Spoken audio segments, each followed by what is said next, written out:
Hey guys, my name is Jasmine and today I'm going to be showing you guys a simple, easy tutorial for beginners on how to sew a seamless two-piece, high-waisted bandeau bikini. This is one of my favorite pieces to make, so I really hope you guys find it helpful and like it and enjoy. Okay, first off, I want to talk to you guys a little bit about materials. So the materials that I'm going to be using in this video is a spandex nylon stretchy performance material. This material is seen a lot in swimsuits as well as performance wear, and it just kind of works better or holds its color a little bit longer. So for my liner, I'm going to be using white, and then for the outer piece of my swimsuit, I'm going to be using hot pink. Just a little side note for my beginners, I just wanted to show you, in the past I've used this meshy material that has like a whole bunch of holes in it, and for me I found when I first started off making swimsuits that it has been a little bit harder with materials that are inconsistent, because when you try to lay them down on each other, especially with non-seamless, you get a lot of bumps and lumps in the material to where it's just not as smooth, and you have to stretch it a specific way. So I would highly recommend for you to use the same exact material for your lining and outer piece of your bathing suit, just so that things go smoother, at least until you get started and start doing more, because yeah, it will just make life so much easier. Alright, so let's get started. So first off, let's talk about some of the tools that you're going to want to need for this project. You are going to want to have some scissors and a roller cutter, some 1/4 inch elastic, pins, a ruler, and then some tracing paper. For tracing paper, I'm just using some simple dollar store wrapping paper because it's the same thing essentially, but it's only $1. And then for tracing, you are going to want to need a bandeau that you like the way it fits, as well as some high-waisted bikini bottoms that you like the fit as well. Alright, so first you are going to want to lay out your tracing paper and pull out your bottoms and lay them flat, fold them in half, and trace the outer piece. So I am doing the back piece right now. As you can see, I switched out my bikini bottoms just because I like a cheekier look and the other ones were not as cheeky. And while tracing your leg hole part, you are going to want to leave a 1/4 inch for your seam. Okay, so the front piece is a little bit trickier. You are going to want to bunch the entire swimsuit together and sandwich it on the inside. So you are only tracing the front piece of the bathing suit. And again, you are going to want to leave a 1/4 inch for seam allowance along your leg holes, not the waistband, just the leg holes. So since we're doing everything in halves, you are going to want to fold your fabric in half and lay down the half cutout of the bathing suit front and back, and trace both of them with your roller cutter, or just cut with fabric scissors if you have those.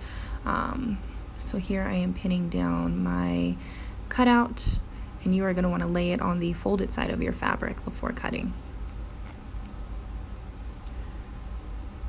So you're going to want to do that to the front and back pieces, and it should look something like this. So now that you have two, and my daughter decided to just wake up from her nap and help us, so bear with me for a while. So now you are going to line up both folded end edges, and we're going to cut our inside now. So you want to cut around it, and just as a note, I'm no longer using the wrapping paper that we cut out. I'm using the actual cutout that we just did. That way both of our pieces are identical. Okay, so now you are going to want to trace your bandeau. You only need to trace one piece since both pieces are identical, and you are going to then fold it in half and line it up with the folded half of your lining, and you are going to do this to the white lining as well as your outer fabric. So mine was the pink, and you should now have this.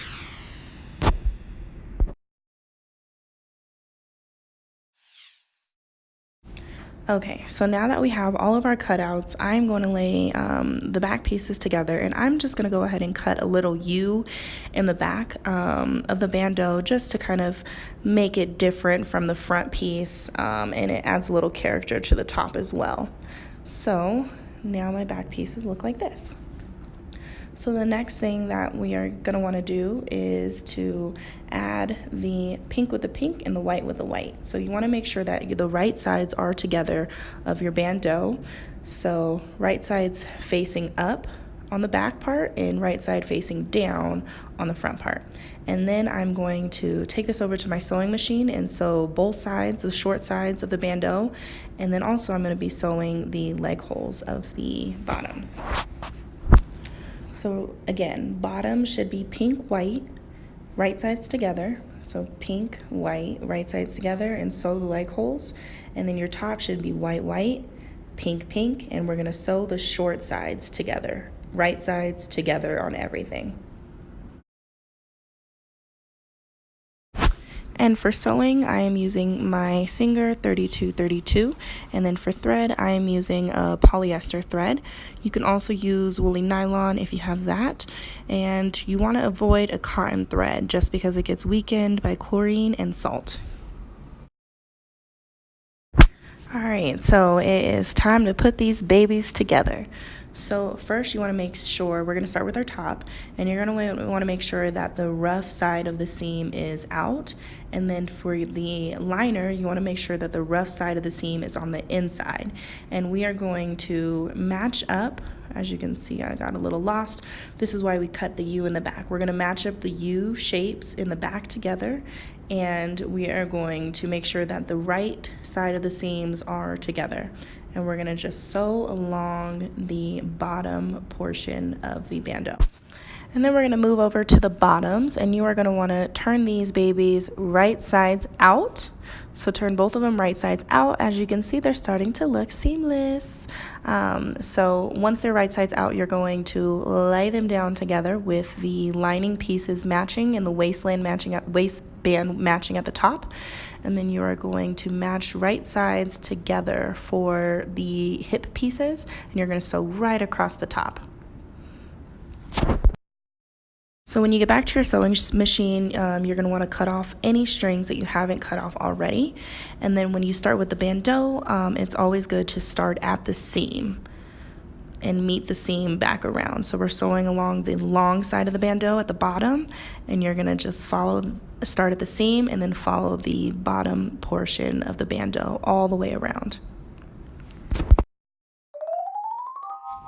And a bonus mommy clip for any of my mommies out there that have daughters that are always ruining their Barbie's dresses and outfits. Go ahead and just take it to your sewing machine, put a straight stitch on it, and make the stitch length very, very small, and just run it across the seam that is already on the costume. But again, a straight stitch, the smallest length possible, and voila, all fixed. Okay, so now that our pieces are one, we are going to go ahead and add some elastic to this bathing suit. So you are going to run the elastic along the stitching that you just did, so in a circular motion, and it will look like this when you come back from your sewing machine. So the next thing that we're going to do is close this puppy up. So put a pin at the top of your outer piece and the top of your lining, and then match those two pins together, and we're going to sew a sandwich. So we're going to start to sew and keep the inside of the suit on the inside, and you just want to sew the outer piece. So I'm going to show you here. It's a little bit tricky. You're going to have to pull in from that sandwich extra material and continue to sew until you hit the circular, the full circular motion. So right here, as you can see, I'm reaching in and I'm pulling out more material to sew, and then I'm going to match it up and sandwich whatever material is left on the inside and sew all the way across the top. So now you should have an enclosed, funky little, looks like a bonnet kind of, but so you're gonna make a little hole, a baby hole, and pull the entire bandeau out, and then now it's all closed up, and then you can hand stitch that little hole that you just made. So, and my material has been so wrinkly because it's been sitting up, so I'm finally ironing my material. Alright, so now let's close up these bottoms. So we're going to start off with closing the waistline and making that seamless. So again, we're going to pin both pieces together at the front and the back of the bathing suit. So I pinned both pieces, and I'm going to reach through the crotch and grab both of those pins and pull it all the way out of the bathing suit. And you want to be really, really careful here, just because, you know, you have the pins and they can come out and come undone. So just do it slowly and be careful. And then you should have something that looks like this. And you are going to do just what we did with the top. So you're going to sew right across the top of the swimsuit, and you are going to reach in like I'm doing here and keep pulling the extra fabric and tucking it in the sandwich and keep sewing across the top. I know it's confusing, but honestly, this is something that you just have to get on the sewing machine and start doing to understand it. Alright, so now our waistline should be seamless, and it should look something like this. Seamless all the way around. So now let's close this bad baby up. So you are going to want to make a little hole underneath. I like to do mine underneath the waistline on the hip. And so you are going to make a little hole and put your finger in there and just push it all the way through until you get to the end. And then once you get to the end, you see my little finger. I'm going to grab the crotch and pull them both through the hole that I just made. So it kind of looks funky. It looks like two snake mouths to me. And you're going to match the right sides together of the snake mouth, and you're going to want to sew in a circular motion like this. So on my sewing machine, I'll show you guys again here. So right sides together, and you are going to just sew in a circular motion. And I like to do this once or twice or 3 times around, just because it's the crotch area, and I like that part of the swimsuit to stay together. And so you will pull it back out, and everything should be seamless. There's the seamless bottoms, seamless waistline, and seamless sides. And here is the finished product. I really hope you guys like this video. Like it, subscribe. I will be making some more sewing videos and tutorials. And just a note, for these pictures, I made a choker. I just used some extra fabric that I had lying around. So you can easily just throw a choker with this look and top it off. Thanks for watching.